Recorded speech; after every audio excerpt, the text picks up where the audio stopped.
हैं, सुनवाते हैं। शासन की उपलब्धियों और भावी कार्य योजनाओं का एक दस्तावेज होता है।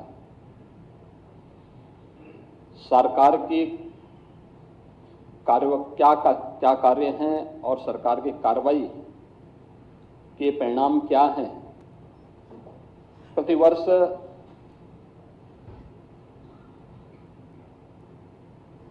विधानसभाओं में हो या संसद में हो, राज्य विधानसभाओं में माननीय राज्यपाल महोदय के द्वारा और संसद में महामहिम राष्ट्रपति जी के द्वारा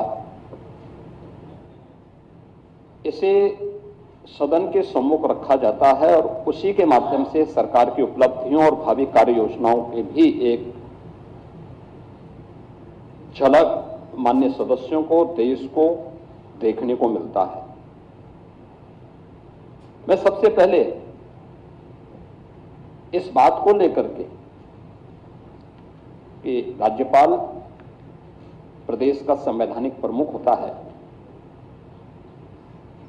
और एक संवैधानिक प्रमुख के प्रति जो हमारे प्रतिपक्ष के और उसमें भी मुख्य प्रतिपक्ष का जो आचरण रहा है,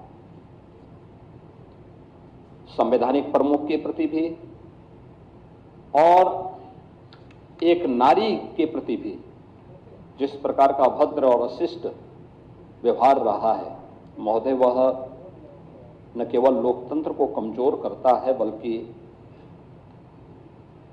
संवैधानिक व्यवस्था से जुड़े हुए उन प्रमुख हस्तियों की अवमानना के भी दायरे में आता है। यह हम सबका दायित्व बनता है कि हम अपने राष्ट्रीय प्रतीकों का सम्मान करें, संविधान के व्यवस्था के अंतर्गत संवैधानिक प्रमुखों के प्रति सम्मान और आदर का भाव रखें और कोई ऐसा आचरण न करें जो आचरण देश की भावी पीढ़ी को गलत दिशा की ओर अग्रसर करे। खैर, जिस प्रकार का प्रतिपक्ष है उनसे इसकी अपेक्षा करना अपने आप में एक बेवकूफी जैसा होगा और यही दृश्य हम सबको यहां देखने को मिला है। यह नारी शक्ति का भी अपमान है। एक इतना अनुभवी राजनेता जो सौभाग्य से आज प्रदेश की राज्यपाल के रूप में अपना मार्गदर्शन और नेतृत्व हम सबको प्रदान कर रही है, उनके प्रति इस प्रकार का अभद्र व्यवहार इस समाजवादी पार्टी की वास्तविक सोच को, प्रतिपक्ष की नकारात्मक दृष्टिकोण को भी प्रदर्शित करता है। महोदय, राज्यपाल जी ने अपना जो अभिभाषण संवेद सदन में प्रस्तुत किया वह सरकार की उन उपलब्धियों को लेकर के भी है जो पिछले 8.5-9 वर्षों के अंदर हम लोगों ने प्रदेश के अंदर प्राप्त किया है। और मैं कह सकता हूं कि पिछले 9 वर्ष में उत्तर प्रदेश ने एक अपनी यात्रा तय की है। यह यात्रा अपराध और अव्यवस्था से अनुशासन का, कर्फ्यू से कानून के राज का, उपद्रव से उत्सव की यात्रा और समस्या से समाधान, अविश्वास से आत्मविश्वास की यात्रा है।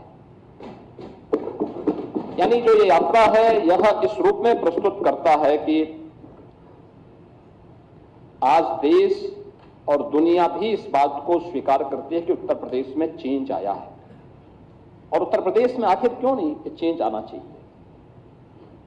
उत्तर प्रदेश की 25 करोड़ जनता का अधिकार है,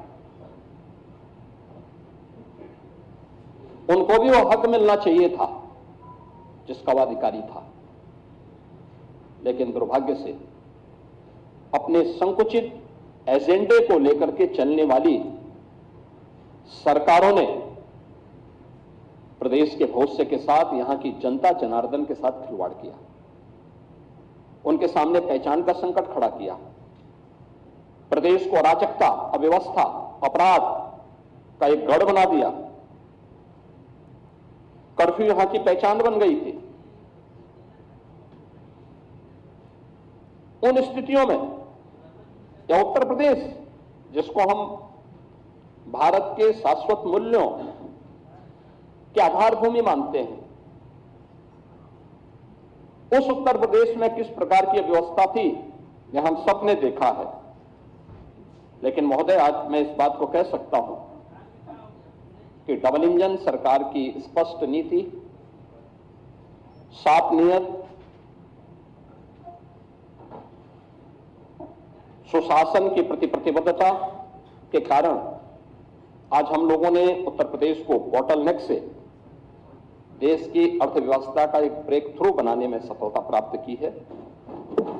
अब यूपी रेवेन्यू डेफिसिट से रेवेन्यू सरप्लस और उपद्रव से उत्सव प्रदेश के रूप में अपनी इस यात्रा को लेकर के मजबूती के साथ आगे बढ़ा है।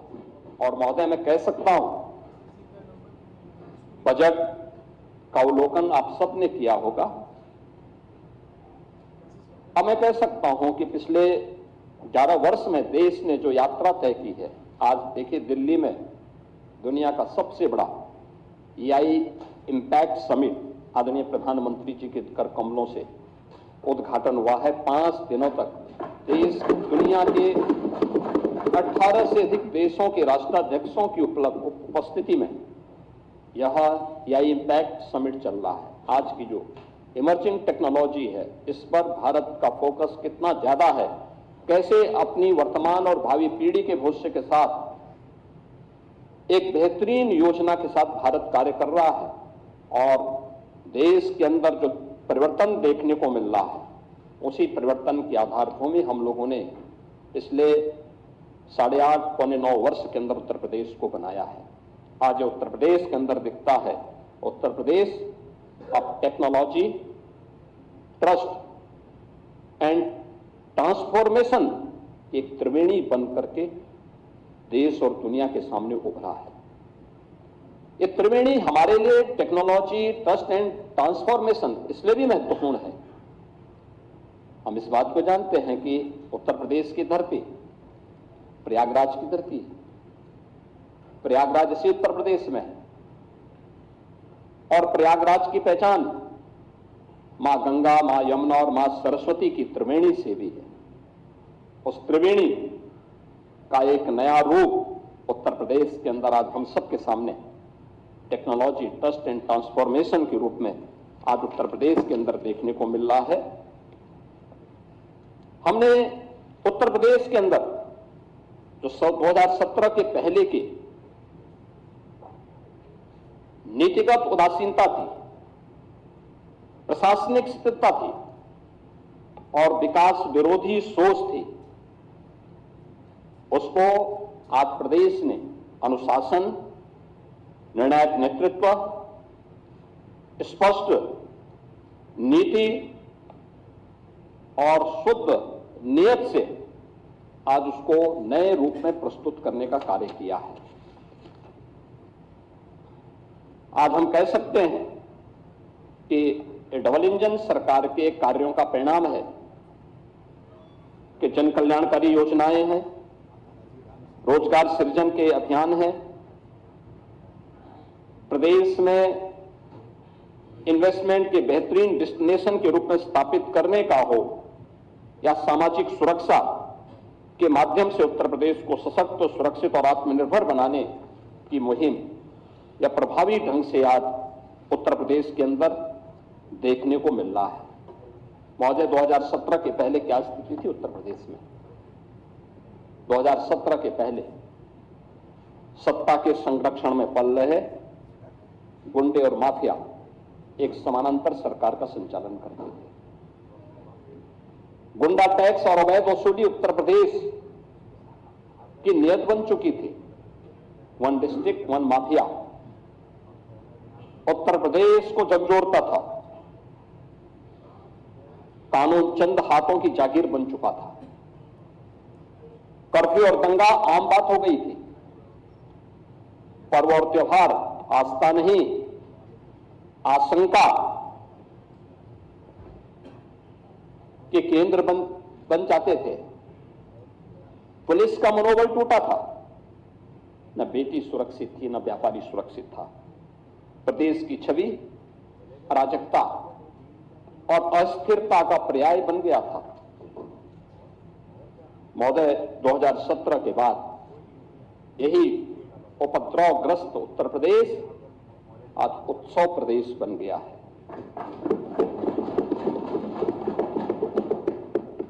आज कानून का राज है। हमने बार बार कहा है, विकास की पहली शर्त रूल ऑफ लॉ है, और रूल ऑफ लॉ के उस लक्ष्य को प्राप्त करने के लिए सरकार ने पूरी मजबूती के साथ काम किया। प्रदेश के अंदर रिकॉर्ड पुलिस भर्तियां की, महिला सशक्तिकरण पर ध्यान दिया, युवाओं के लिए नई नई योजनाएं बनाई, मॉडर्न पुलिसिंग और सुदृढ़ साइबर एवं फॉरेंसिक इंफ्रास्ट्रक्चर के विकास के लिए कार्य किया। आज उत्तर प्रदेश के अंदर सुदृढ़ कानून व्यवस्था की स्थिति के कारण उत्तर प्रदेश अब फेयर जोन से फेक जोन में बदल गया है। अब उत्तर प्रदेश में भय नहीं बल्कि आस्था के कारण लोग उत्तर प्रदेश के अंदर आ रहे हैं, और यह आस्था आज उत्तर प्रदेश के अंदर देखने को मिल रही है। अब कर्फ्यू कल्चर नहीं है, अब जीरो टॉलरेंस कल्चर ने उत्तर प्रदेश को एक नई पहचान दी है। अब दंगों की जगह फेस्टिव और टेम्पल टेक्नोलॉजी इकोनॉमी ग्रो कर रही है, यानी यहां पे ग्रो कर रही है। जो पहले उत्तर प्रदेश के अंदर एक भय की दंगों के कारण अव्यवस्था थी, आज उसकी जगह उत्सव है, यानी फेस्टिव एंड टेम्पल इकोनॉमी प्रदेश के अंदर ग्रो कर रही है। आपने देखा होगा महाकुंभ में 66 करोड़ से अधिक श्रद्धालुओं का आगमन। अभी प्रयागराज में माघ मेला संपन्न हुआ है, कल ही संपन्न हुआ है। कोई सोचता था प्रयागराज में माघ मेला में कल्पवासी आते थे, पौष पूर्णिमा से माघ पूर्णिमा तक 1 महीने का उनका आगमन होता था, और कल ही प्रयागराज के महाशिवरात्रि के आयोजन में प्रयागराज में 40 लाख से अधिक श्रद्धालुओं ने त्रिवेणी में स्नान किया। इस पूरे माघ मेले में पहले कुल कुछ लाख श्रद्धालु आते थे, उसमें कल्पवासियों की संख्या ज्यादा होती थी, और इस बार माघ मेले में 21 करोड़ से अधिक श्रद्धालु त्रिवेणी में स्नान किया है, तो आस्था की डुबकी लगाया है। यानी ये जो श्रद्धालु आ रहा है उसको व्यवस्था पर विश्वास है, सुरक्षा के प्रति वह आज निश्चिंत है, और ये केवल आस्था नहीं है। हम लोग जब बात करते हैं उत्तर प्रदेश की, प्रयागराज की, बहुत सारे मुद्दों पर हम इस बात को कहते हैं। उत्तर प्रदेश तो भारत की आत्मा उत्तर प्रदेश में निवास करती है। अयोध्या की मर्यादा है, काशी की शाश्वत चेतना है, मथुरा वृंदावन की भक्ति है, तो प्रयागराज की समरसता भी हम सबको त्रिवेणी हो या कुंभ या महाकुंभ इस अवसर पर देखने को मिलती है, और इसका परिणाम आज हम सबको देखने को वहां मिल रहा है। 2017 से कोई कॉमनल राइट्स नहीं यूपी के अंदर नहीं हुए हैं। अब हम कह सकते हैं कि यूपी में न कर्फ्यू है न दंगा है, यूपी में सब चंगा है। महिलाओं को सुरक्षा और व्यापारियों को भय मुक्त वातावरण दिया गया है। इन 8 वर्षों में 2,19,000 पुलिस की भर्ती, इनमें 20% महिला बेटियों के लिए आरक्षण, यानी हम लोग जब आए थे तब उत्तर प्रदेश पुलिस बल में कुल 10,000 महिला कार्मिक थे, आज इनकी संख्या बढ़कर के 44,000 से अधिक हुई है। पुलिस की क्षमता में अभूतपूर्व ट्रेनिंग क्षमता में अभूतपूर्व वृद्धि हुई है। मुझे याद है 2017 में हम लोग आए थे, हमें पुलिस की भर्ती करनी थी, राज्य के पास ट्रेनिंग की क्षमता नहीं थी। हम लोगों ने मिलिट्री, पैरामिलिट्री और अन्य राज्यों के ट्रेनिंग सेंटर हायर किए थे और इस बार 60,200 पुलिस कार्मिकों की भर्ती हुई है। इन सब की ट्रेनिंग हम उत्तर प्रदेश के स्वयं के ट्रेनिंग केंद्रों में, ट्रेनिंग सेंटर्स में उनकी ट्रेनिंग आज सफलतापूर्वक प्रदेश के अंदर हो रही है। आज पुलिस की अवस्थापना सुविधाओं में अभूतपूर्व परिवर्तन हुआ है। अब खपड़ेल के बैरक की जगह हाई राइज बिल्डिंग में पुलिस कार्मिकों के लिए बैरक बनाए गए हैं। 7 पुलिस कमिश्नरेट मॉडर्न पुलिसिंग का एक नया मॉडल प्रस्तुत कर रहे हैं। तो साइबर थाना और साइबर सेल इनकी पहचान को और तेजी के साथ आगे बढ़ा रहे हैं। फॉरेंसिक साइंस इकोसिस्टम, आधुनिक पुलिसिंग और वैज्ञानिक साक्ष्यों के लिए आज अनिवार्य है। 3 नए कानून लागू होने के बाद पूरे देश के अंदर 7 वर्ष से ऊपर की सजा के लिए फॉरेंसिक एविडेंस अनिवार्य किया गया है और उस फॉरेंसिक एविडेंस के लिए अब सरकार ने तय किया है कि हम लोग प्रदेश के अंदर पहले केवल 2 FSL लैब थे, फॉरेंसिक जो लैब थी वो मात्र 2 थी। आज हम लोग पहले ही 12 लैब जो ये ग्रेड की है उनको प्रारंभ कर चुके हैं। 6 निर्माणाधीन है और सभी 75 जनपदों में 2-2 फॉरेंसिक वैन भी प्रदेश के अंदर आज फॉरेंसिक एविडेंस कलेक्ट करने के लिए आज संचालित हैं। 17 नगर निगम और गौतम बुद्ध नगर में सेफ सिटी की परियोजना लागू है। यूपी स्पेशल सिक्योरिटी फोर्स की 6 वाहिनियां प्रदेश के अंदर कार्यरत हैं और यूपी 112 जो इंटीग्रेटेड इमरजेंसी सेवा है, इनको भी हम लोगों ने प्रदेश के अंदर तेजी के साथ आगे दी है। इसके रिस्पांस टाइम को बेहतर किया है। पीएसी जो दंगाइयों की काल थी उसको पिछली सरकारों ने अपने स्वार्थ के कारण एक प्रकार से बंदी की कगार पर पहुंचा दिया था। हमने फिर से 34 पीएसी की कंपनियों को पुनर्जीवित किया है और 3 महिला बटालियन अब पहली बार यूपी पीएसी में गठित हुई हैं और ये भी 3 उन वीरांगनाओं के नाम पर जिन्होंने देश की स्वाधीनता आंदोलन को एक नई गति दी थी, उनके नाम पर गठित हुई है, जिनमें वीरांगना चलकारी बाई, वीरांगना अवंती बाई और वीरांगना उदा देवी, इन तीनों के नाम पर 3 पीएसी की बटालियन यूपी के अंदर गठित हुई हैं और 3 नए पीएसी की बटालियन के गठन के लिए प्रदेश तेजी के साथ कार्य कर रहा है। महोदय, प्रदेश अपनी विरासत पर गौरव की अनुभूति करता है। पूरा देश आदरणीय प्रधानमंत्री जी की प्रेरणा से अपनी विरासत पर गौरव की अनुभूति करता है और हम लोगों का मानना है कि विरासत से युक्त विकास ही एक उज्जवल भविष्य की एक आधारशिला होती है। लेकिन अपने राजनीतिक स्वार्थों के लिए अगर कोई उन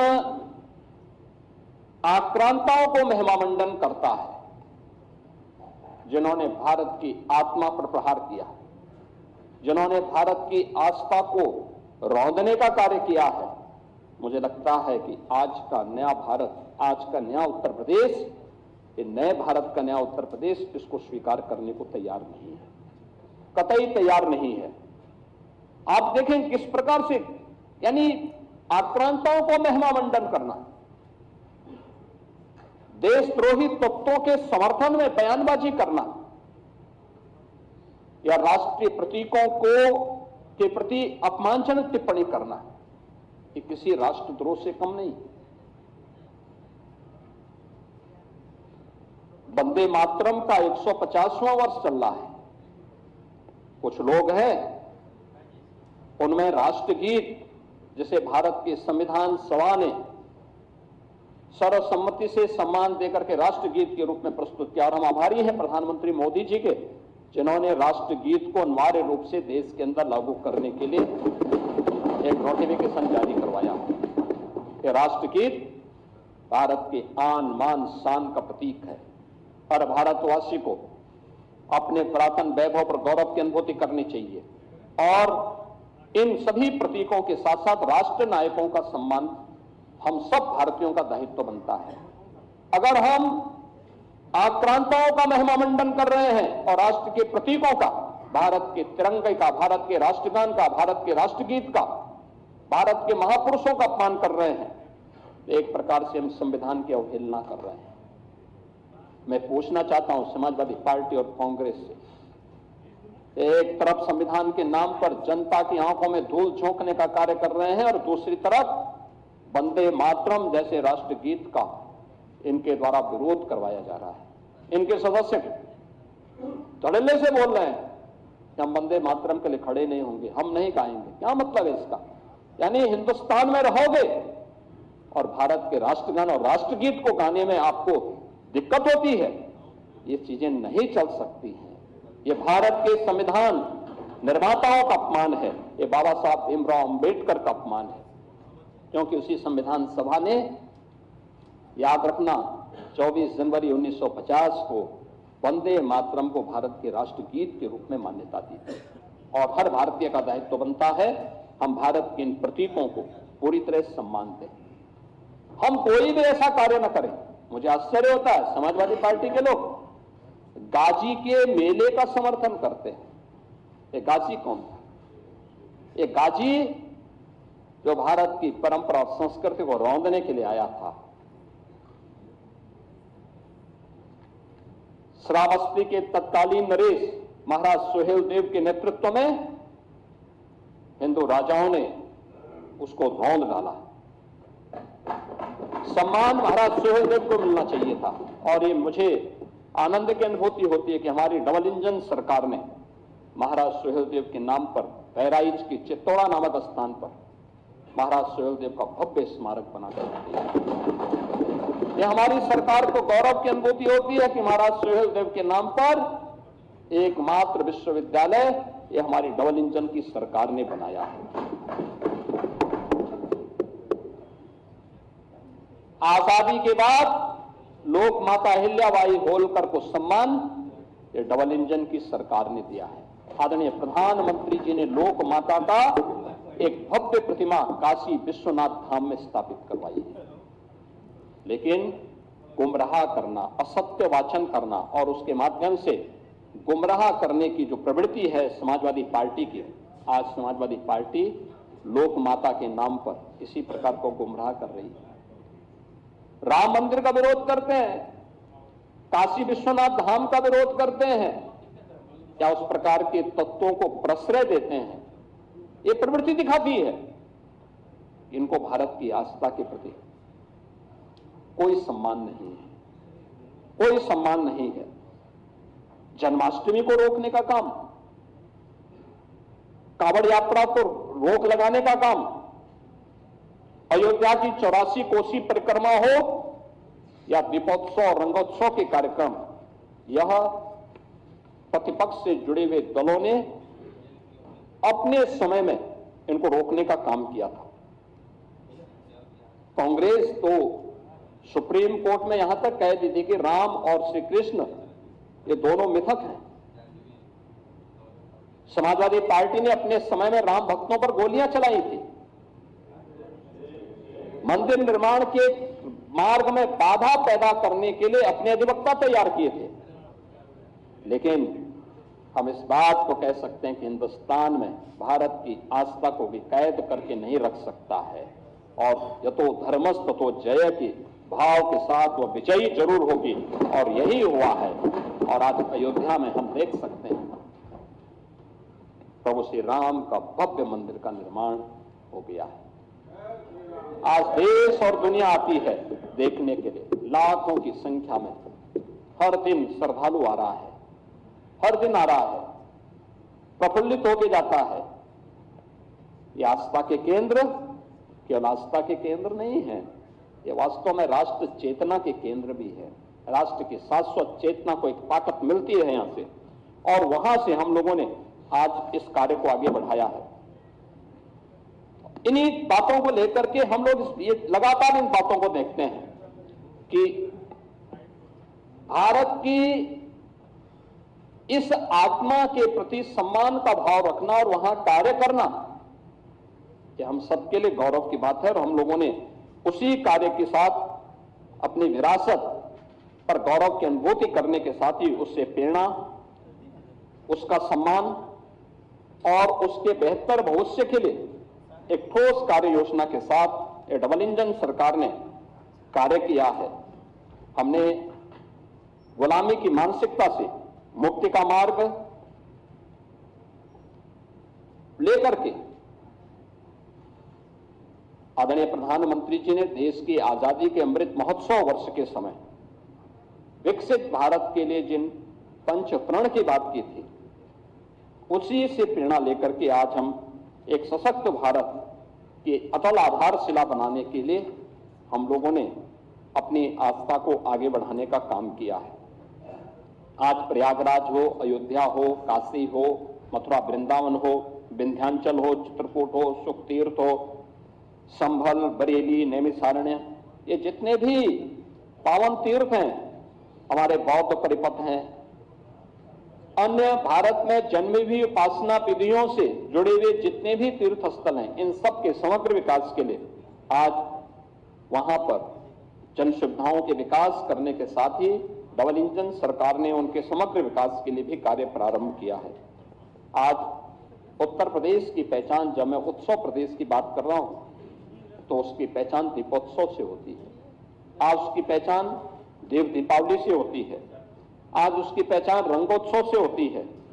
अब ये केवल एक आयोजन मात्र नहीं है, बल्कि यह भारत की आध्यात्मिक गौरव का एक वैश्विक उत्सव के रूप में इन्होंने अपनी एक पहचान बनाई है। कौन ऐसा भारतीय होगा जिसने अयोध्या के दीपोत्सव को,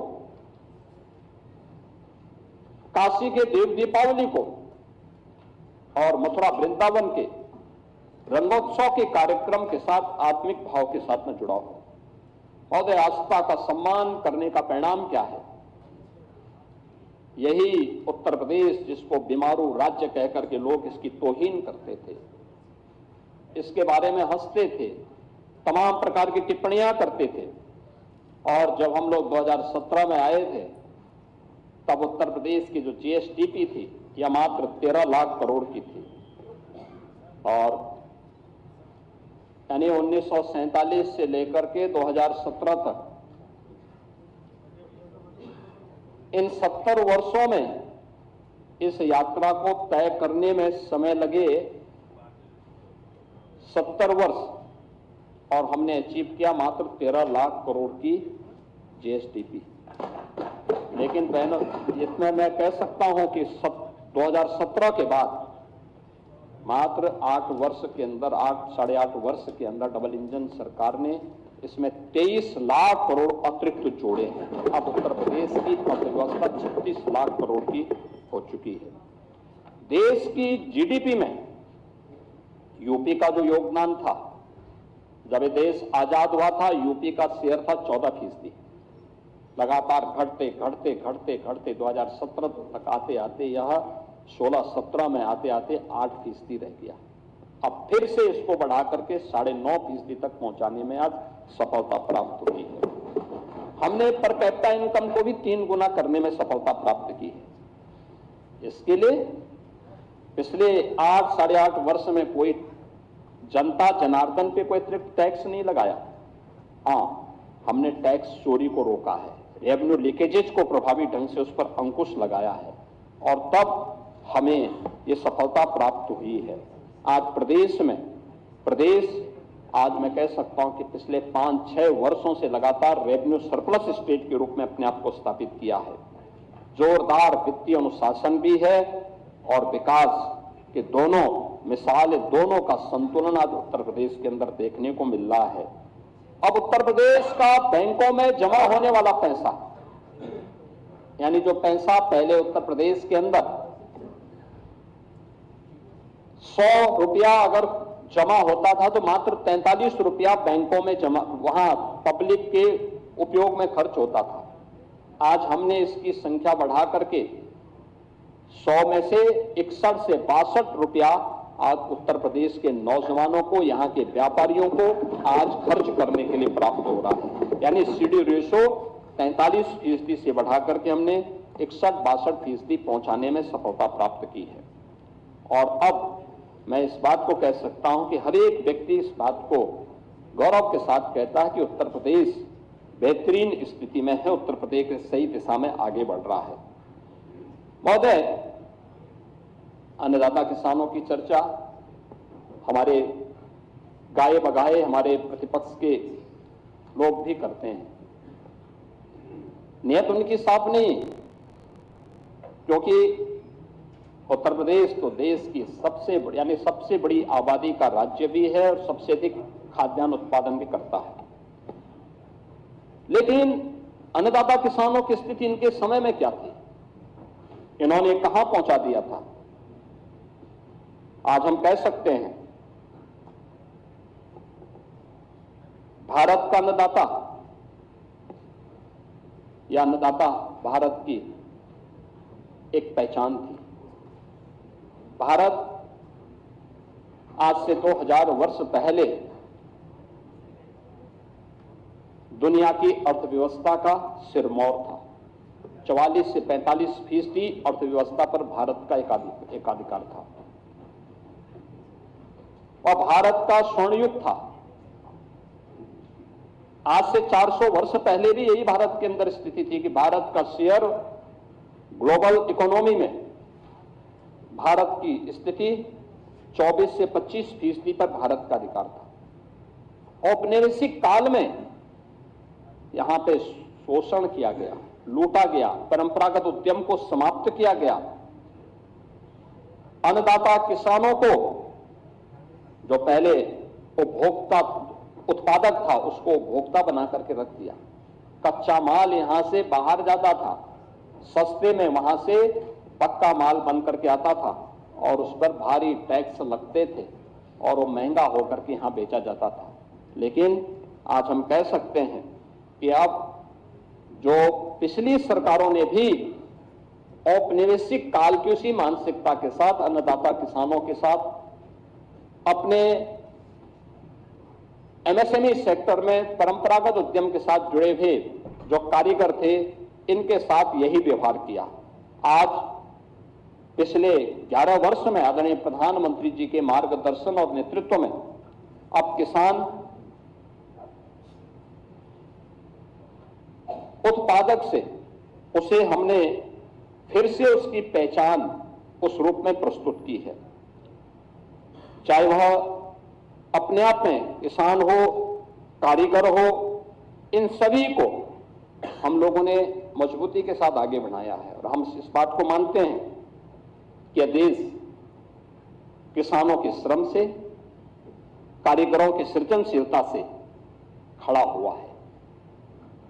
हर गांव हमारे यहां एक आत्मनिर्भर इकाई हुआ करती थी, ग्राम स्वराज उसकी आधारशिला थी। आज चाहे वह कृषि हो, पशुपालन हो, हस्तशिल्प आदि कोई भी क्षेत्र रहा हो, यहां पहले किसान उत्पादक था, कारीगर स्वयं में उद्यमी था, व्यापारी राष्ट्र को जोड़ने की सेतु हुआ करता था। उत्तर से दक्षिण, पूरब से पश्चिम, पूरे देश को जोड़ने का काम होता था। 17 के पहले कृषि के बारे में कोई स्पष्ट नीति नहीं थी। अन्नदाता केवल एक वोट बैंक बन गया था, लागत अधिक थी, उत्पादन कम था और बिचौलियों का वर्चस्व था। 17 के बाद डबल इंजन की डबल स्पीड, लागत कम, उत्पादन ज्यादा। अन्नदाता को विकास में भागीदार बनाया गया और अन्नदाता से उद्यमी बनने की एक कहानी आज उत्तर प्रदेश के अंदर देखी जा सकती है। जब हमारा अन्नदाता किसान एफपीओज के माध्यम से या जब गांव की एक महिला डोन दीदी के रूप में अपनी एक पहचान बनाती है, आज विकास की यात्रा में हमारा अन्नदाता किसान सक्रिय रूप से सहभागी बना है। हमारा संकल्प कृषि को income based and value edition model के साथ जोड़ने के साथ ही अन्नदाता किसानों की आय को बढ़ाना है। आज उत्तर प्रदेश में कृषि विकास की दर 8-8.5% से बढ़कर के 18% हम लोगों ने प्राप्त किया है। एमएसपी पर पारदर्शी खरीद हो रही है और डीबीटी का जो पैसा है वो सीधे डीबीटी के माध्यम से अन्नदाता किसानों के खाते में जा रहा है। यह तब है, इसी का परिणाम है 11% देश के अंदर कृषि का जो कुल भूमि भूभाग है 11% यूपी के पास है, लेकिन इस 11% में उत्तर प्रदेश 21% खाद्यान्न उत्पादन कर रहा है। अब अन्नदाता बीज से बाजार तक एक ग्लोबल मार्केट एक्सेस उसको उपलब्ध है और प्रधानमंत्री किसान सम्मान निधि में भी उत्तर प्रदेश के अन्नदाता किसानों को 95,000 करोड़ रुपए से अधिक की धनराशि सीधे उनके अकाउंट में हस्तांतरित हुई है। आज अन्नदाता किसानों को उन्नत बीज, प्राकृतिक खेती, ड्रोन और जलवायु अनुकूल आधुनिक तकनीक की सीधी जानकारी सरल भाषा में उपलब्ध कराने का काम भी प्रदेश भर में हो रहा है। कृषि वैज्ञानिकों, स्टार्टअप्स और प्रगतिशील किसानों से व्यावहारिक प्रशिक्षण भी आज अन्नदाता किसानों को प्राप्त हो रहा है। खेती के बाद खेत में सारे कृषि वैज्ञानिक जाते हैं और किसान के खेत में चर्चा होती है। मुझे भी कई जनपदों में जाने का अवसर प्राप्त हुआ था। ड्रोन डोजिंग, एपीओज, एग्री स्टार्टअप्स और फूड प्रोसेसिंग के माध्यम से फसलों का मूल्यवर्धन हो रहा है। अब प्रदेश में विश्व बैंक के सहयोग से यूपी एग्रीज यानी Uttar Pradesh agriculture growth and rural enterprise ecosystem strengthening project, यह परियोजना के माध्यम से भी आज उत्पादकता में वृद्धि करने, संसाधनों के कुशल उपयोग करने, कृषि आधारित उद्योगों के विकास और कृषि उत्पादों की गुणवत्ता सुधार पर विशेष ध्यान दिया जा रहा है। एक बात जो बार बार अन्नदाता किसानों की ओर से आती थी, वो आती थी निराश्रित गोवंश की। स्वाभाविक रूप से 17 के पहले प्रदेश के अंदर स्लॉटर हाउसेस धड़ल्ले से चलते थे, व्यापक तस्करी होती थी, आस्था के साथ खिलवाड़ होता था। जीरो टॉलरेंस की नीति के तहत गौ हत्या, गौ पर एक कठोर कानून प्रदेश के अंदर बना। हम लोगों ने प्रदेश के अंदर गौ तस्करी को रोका। तमाम गोवंश निराश्रित होकर के सड़कों पे आया।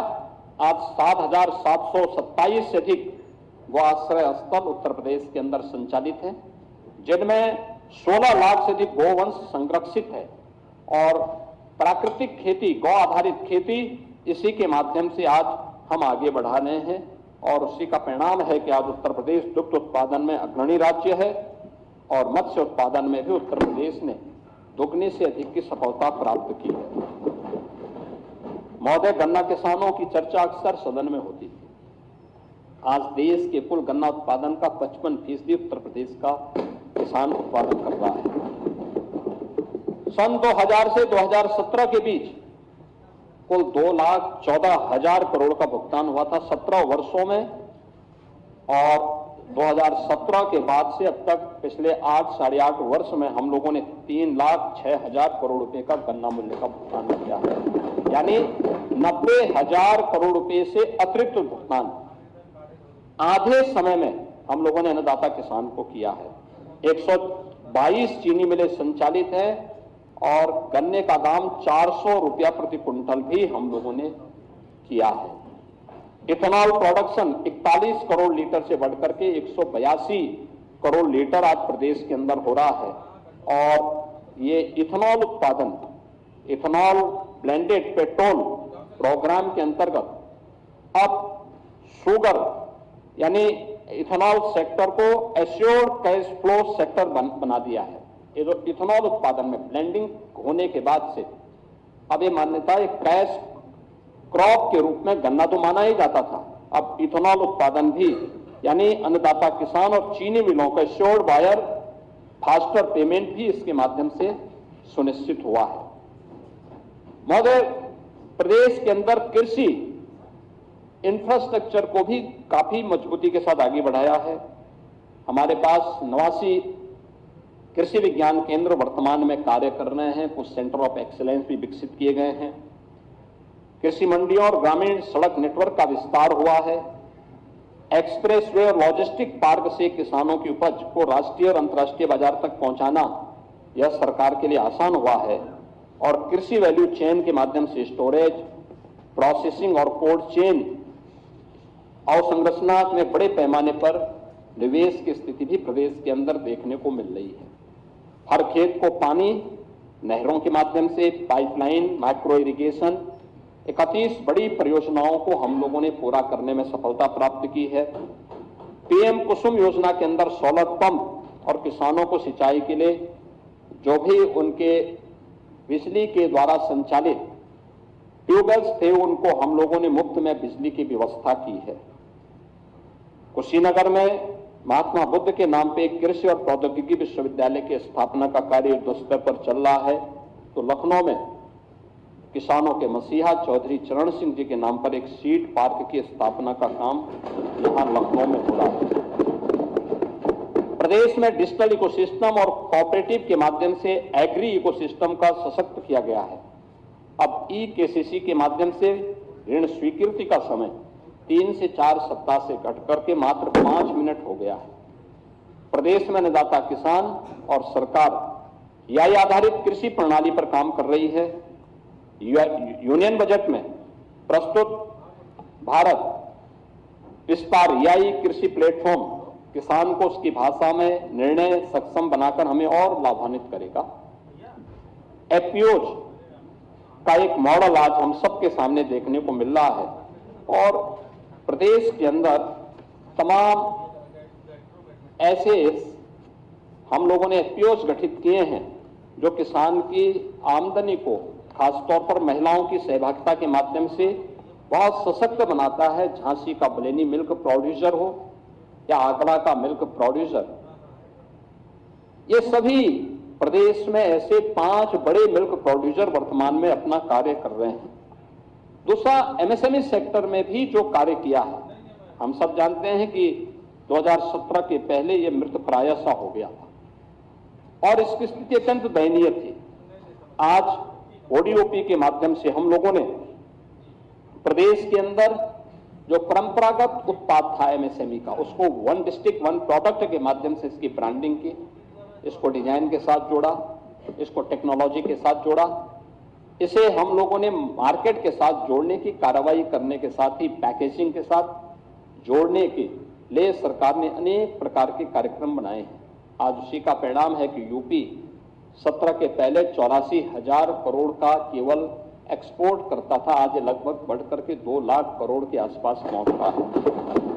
77 यानी 77 हमें जीआई टैग प्रोडक्ट आज प्रदेश के अंदर मौजूद हैं जो ग्लोबल मार्केट में जिनके लिए किसी उनकी क्वालिटी पर कोई प्रश्न नहीं खड़ा कर सकता, या यूपी के अंदर मौजूद है।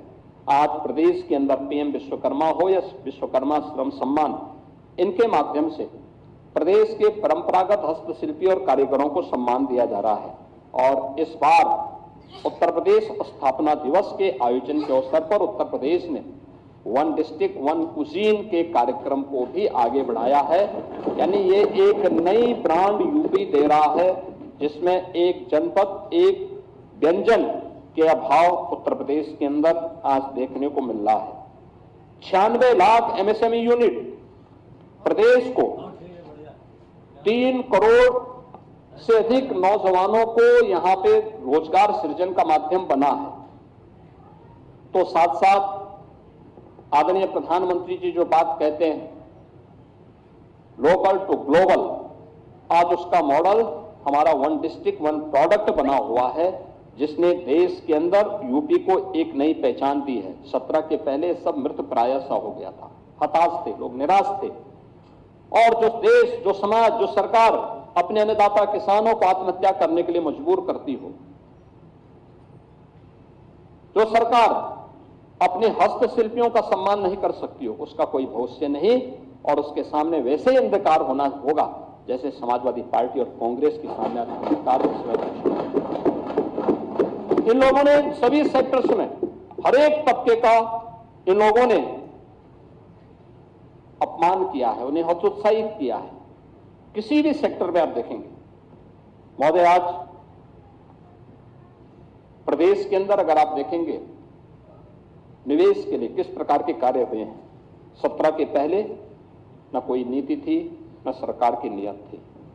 असीम संभावनाओं के बावजूद प्रदेश में कोई निवेशक नहीं आता था, क्योंकि निवेश की पहली शर्त है सुरक्षा, निवेश की दूसरी शर्त है सुविधा, और निवेश की तीसरी शर्त है कि हम एक पॉलिसी बना करके उन्हें प्रस्तुत करें, उनको बताएं कि हमारी ये पॉलिसी है, इस पॉलिसी के अंतर्गत आप यहां पर आइए, अपना विकास, अपना निवेश करिए।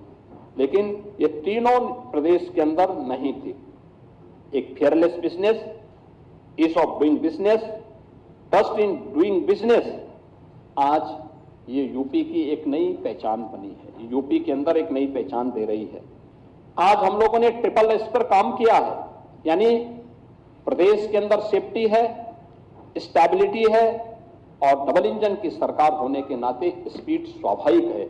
ये तीनों ट्रिपल एस के तहत सेफ्टी, स्टेबिलिटी एंड स्पीड, ये उत्तर प्रदेश की एक नई पहचान बनी है। पॉलिसी पैरालिसिस से पॉलिसी स्टेबिलिटी, आज ये उत्तर प्रदेश की इस ऐतिहासिक यात्रा की गवाह है। 34 से अधिक सेक्टोरियल पॉलिसीज, निवेश मित्र, निवेश सारथी, उद्यमी मित्र ने उद्योगों के लिए एक सुगम, पारदर्शी और भरोसेमंद वातावरण तैयार किया है। उत्तर प्रदेश आज ईज ऑफ डूइंग बिजनेस में देश के अंदर टॉप अचीवर स्टेट है। ईज ऑफ डूइंग बिजनेस में 17 के पहले उत्तर प्रदेश 14वें स्थान पे था, आज एक टॉप अचीवर है। देश का पहला राज्य जिसने व्यापक सुधार के सभी मानकों को पूर्ण रूप से क्रियान्वित किया है, आज वो उत्तर प्रदेश के अंदर देखने को मिल रहा है। डीरेगुलेशन रैंकिंग में देश में प्रथम स्थान यूपी का है।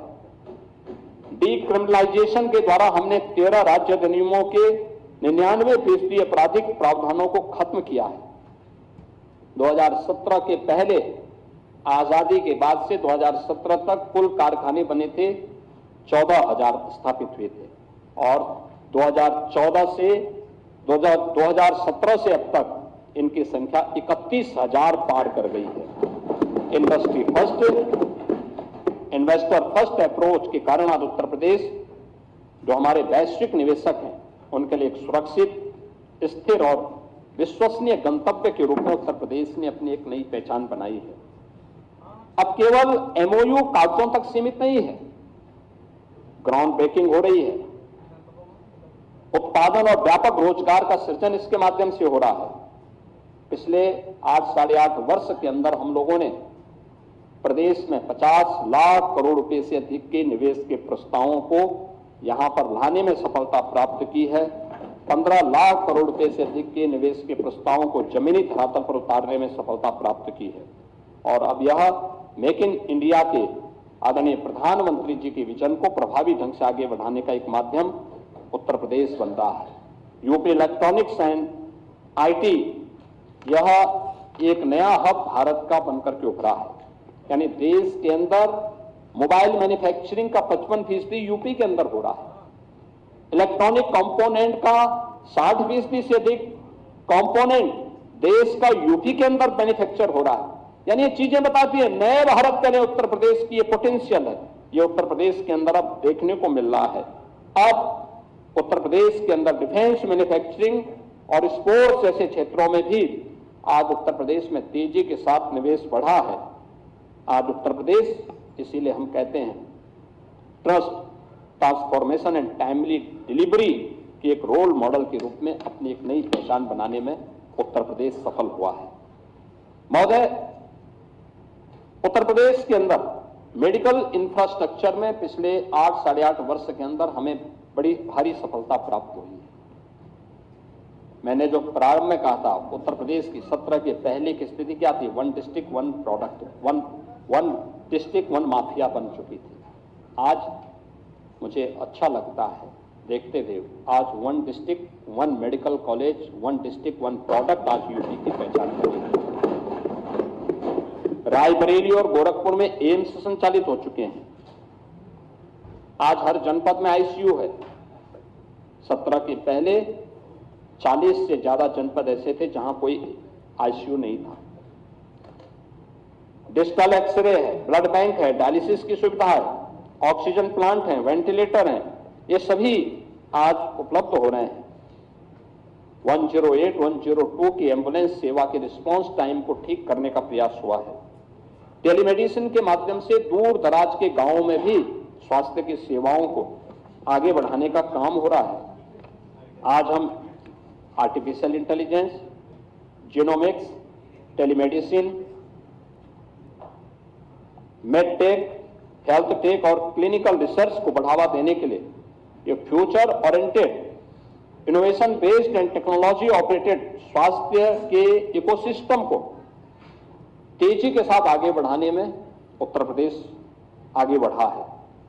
आज डबल इंजन सरकार का यह कार्य हर एक स्तर पर देखने को मिल रहा है और हमें कहते हैं कि आप कितनी भी बड़ी घोषणा करें, रिजल्ट क्या है? और रिजल्ट उसका यही है कि 2017 के पहले इंसेफ्लाइटिस से मासूम बच्चों की मौत होती थी। हर वर्ष 1200 से 1500 बच्चे मरते थे। आज इंसेफ्लाइटिस को डबल इंजन सरकार ने हमेशा के लिए समाप्त कर दिया। यानी हमने केवल माफिया को ही समाप्त नहीं किया है, उत्तर प्रदेश ने माफिया के साथ साथ इंसेफ्लाइटिस जैसी बीमारियों के कारक उन मच्छरों को भी और उसकी बीमारी को भी हमेशा के लिए समाप्त कर दिया है। यह उत्तर प्रदेश की एक नई पहचान बनी है। फार्मास्यूटिकल के क्षेत्र में भी उत्तर प्रदेश एक नई स्थिति को प्राप्त किया है। आज उत्तर प्रदेश के अंदर हमारे पास इस सेक्टर की अपनी एक पॉलिसी है। हम लोग ललितपुर में एक फार्मा पार्क का निर्माण कर रहे हैं। गौतम बुद्ध नगर जनपद में मेडिकल डिवाइस पार्क की स्थापना का कार्य युद्ध स्तर पर आगे बढ़ रहा है। और उत्तर प्रदेश इस सेक्टर में अभी हाल ही में आपने देखा होगा कि देश का एक बड़ा हम लोगों ने फार्मा कॉन्क्लेव यहां लखनऊ में आयोजित किया था और उसमें जो लोगों के मन में एक यूपी के बारे में जो चेंज देखने को मिला, मैं देख रहा था मेरठ के एक सज्जन जिन्होंने फार्मा के एक बड़े उद्यमी हैं देश के, मेरठ के ही रहने वाले थे। उन्होंने कहा साहब मैं 2006 में रोते हुए यूपी छोड़ करके भागा था, क्योंकि किसी को भी जाना, अपनी धरती को छोड़ना अच्छा नहीं लगता। और मुझे कभी अगर किसी कार्यक्रम में आना होता था, क्योंकि उनके परिवार के एक लड़के का अपहरण हो गया था, उन्होंने यूपी रातों रात छोड़ा था। और मुझे बताओ वहां कॉन्क्लेव में उन्होंने कहा कि जब मैं अब यूपी में इससे पहले जब मैं 17 के पहले आता था किसी शादी ब्याह में तो चोरी छिपे आते थे, तुरंत कार्यक्रम अटेंड किया फिर भाग जाते थे। और आज मैं कह सकता हूं मैं दिन में रात्रि में कभी भी आता हूं, मुझे मेरठ आकर के गौरव की अनुभूति होती है। और फिर उनके आंखों में आंसू थे। उन्होंने कहा कि साहब हर सांझ के बाद एक सवेरा होता है, आज यूपी ने सवेरा ला करके इस सरकार ने दिखाया है। अब मैं भी यूपी के अंदर निवेश करना चाहता हूं। हर बड़ा फार्मा सेक्टर का उद्यमी यूपी के अंदर निवेश करने को इच्छुक है। इसीलिए 1472 एकड़ में हम लोग एकीकृत फार्मा पार्क ललितपुर में बना रहे हैं और इसके साथ ही हम लोगों ने 350 एकड़ में हम लोगों ने ग्रेटर नोएडा में यहाँ पे medical device park M authority में हम लोग उसका निर्माण का कार्य तेजी के साथ आगे बढ़ा चुके हैं। प्रदेश के अंदर हर एक सेक्टर में हम लोगों ने कार्य किया है, खासतौर पर चाहे वह भूमंतु जातियां हों, जनजातीय समाज हों जिनकी कोई वाइस नहीं थी, बनटांगियां हो, मुसहर है, थारू है, कोल है, बुक्सा है, ये जितनी भी जातियां थी, जनजातीय समुदाय हों, कोल हैं, इन सबको जमीन के पट्टे देने के साथ ही इनको आवास उपलब्ध करवाने की कार्रवाई, अन्य बुनियादी सुविधाएं उपलब्ध करवाने की कार्रवाई, ये सभी आज प्रदेश के अंदर तेजी के साथ आगे बढ़े हैं। पीएम आवास योजना में जो आच्छादित थे उन्हें पीएम आवास शेष सीएम आवास योजना भी ग्राम्य विकास विभाग के माध्यम से संचालित होकर के उन सभी के जीवन में परिवर्तन करने का एक कारक बन रहा है। पिछले 9 वर्षों में सुरक्षा से समृद्धि और एम्पावरमेंट से एक्सीलेंस तक, यानी आत्मनिर्भर, उद्यमी और नेतृत्वकारी नारी शक्ति की यात्रा को हम लोगों ने देखा है। आज महिला सुरक्षा के साथ साथ शिक्षा, कौशल और स्वरोजगार, स्वास्थ्य और नेतृत्व के हर स्तर पर महिलाओं की सशक्त भागीदारी, यह आज प्रदेश के अंदर देखने को मिल रही है। हम लोगों ने 9 लाख सरकारी नौकरी यूपी के नौजवानों को दी है और मुझे बताते हुए प्रसन्नता है कि इनमें 1,75,000 से अधिक केवल बेटियों को दिया है, उत्तर प्रदेश की बेटियों को। आज बीसी सखी हो, ड्रोन दीदी हो, सेल्फ हेल्प ग्रुप और लखपति दीदी का एक मजबूत इकोसिस्टम यूपी के पास है। मिशन शक्ति के 5 चरण संपन्न हुए हैं। महिला सुरक्षा, सम्मान और स्वावलंबन के साथ अब महिला श्रम बल में इसका परिणाम क्या है? 13% 2017 के पहले जो महिला श्रम बल यह 13% था, अब बढ़कर के 36% तक पहुंचा है और ये मजबूती के साथ आगे बढ़ा है। और इसका बड़ा प्रमाण और क्या हो सकता है कि पहले जो एक कहावत थी ना कि देख सफाई बिटिया घबराई, अब वह नहीं है। अब तो प्रदेश के अंदर हम देख सकते हैं कि नाइट शिफ्ट में भी महिलाएं प्रदेश के अंदर ऑफिसेज में और उद्योगों में काम कर रही हैं। अभी आदरणीय प्रधानमंत्री जी ने सी मार्ट की घोषणा यूनियन बजट में करवाई है। ये गांव की उन महिला स्वयंसेवी समूह के लिए जो स्थानीय स्तर पर कोई प्रोडक्ट बनाती है, उनके लिए एक प्लेटफॉर्म का काम करेगा। उत्तर प्रदेश इस योजना के साथ जुड़ने का इच्छुक है। आज उज्ज्वला योजना, बेटी बचाओ बेटी पढ़ाओ अभियान, मातृवंदना योजना, मुख्यमंत्री कन्या सुमंगला योजना, मुख्यमंत्री सामूहिक विवाह की योजना, ये सभी उनके जीवन को उज्जवल बनाने में सहयोग कर रही हैं।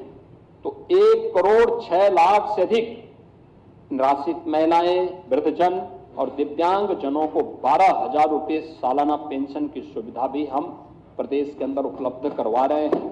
और हम लोगों ने इस बार के बजट में व्यवस्था की है कि इन सभी के पेंशन की इस राशि को बढ़ाने का काम सरकार करेगी।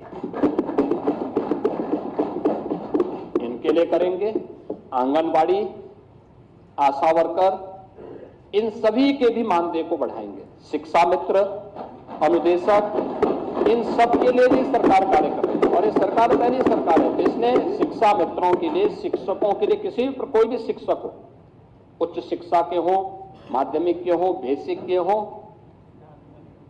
वे शिक्षा मित्र हो, अनुदेशक हो, इन सबको, शिक्षणोत्तर कर्मचारियों, इनको हम लोगों ने 5 लाख रुपए तक की कैशलेस स्वास्थ्य की सुविधा उपलब्ध करवाई।